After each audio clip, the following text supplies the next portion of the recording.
திருப்போரூர் ஒன்றியத்திற்குட்பட்ட சிறுங்குன்றம் ஊராட்சியில் இயங்கி வரும் சீக்கிம் இந்தியா பன்னாட்டு தொழில் நிறுவன CSR நிதியிலிருந்து அரசு ஒப்புதலுடன் 75 லட்சம் ரூபாய் மதிப்பீட்டில் சிறுங்குன்றம் அரசு நடுநிலைப் பள்ளி புதுப்பிக்கப்பட்டு பயன்பாட்டிற்காக திறந்து வைக்கப்பட்டது. செங்கல்பட்டு மாவட்டம் திருப்போரூர் ஒன்றியத்திற்குட்பட்ட சிறுங்குன்றம் ஊராட்சியில் இயங்கி வரும் சீக்கிம் இந்தியா பன்னாட்டு தொழில் நிறுவனம் உலகத்தில் 26 நாடுகளில் இயங்கி வருகிறது.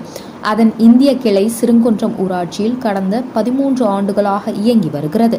இந்நிறுவனம் தனது CSR நிதியிலிருந்து சுற்றுப்புற கிராம மக்களுக்கு பல்வேறு நலத்திட்ட உதவிகளை செய்து வருகிறது.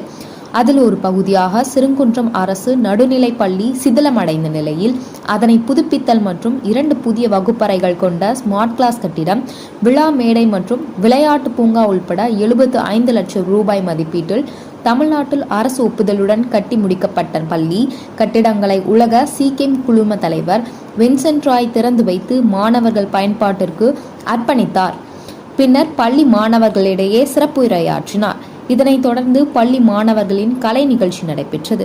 இந்த நிகழ்ச்சியில் சீக்கிம் இந்தியா நிறுவனத்தின் நிர்வாக இயக்குனர் ஷைன் தாமோதரன், ஆசியா பசிபிக் சிக்கிம் குழும இயக்குனர் ராபர்ட் பிட்டில், வேர்ல்ட் விஷன் இந்தியா இயக்குனர் ஷெரின் கிளாசியா, செங்கல்பட்டு மாவட்ட முதன்மை கல்வி அலுவலர் கற்பகம், பள்ளி தலைமை ஆசிரியை கௌரி, ஊராட்சி மன்ற தலைவர் ஜிக்கி விநாயகம் மற்றும் நிறுவன ஊழியர்கள் மற்றும் பொதுமக்கள் என ஏராளமானோர் கலந்து கொண்டனர்.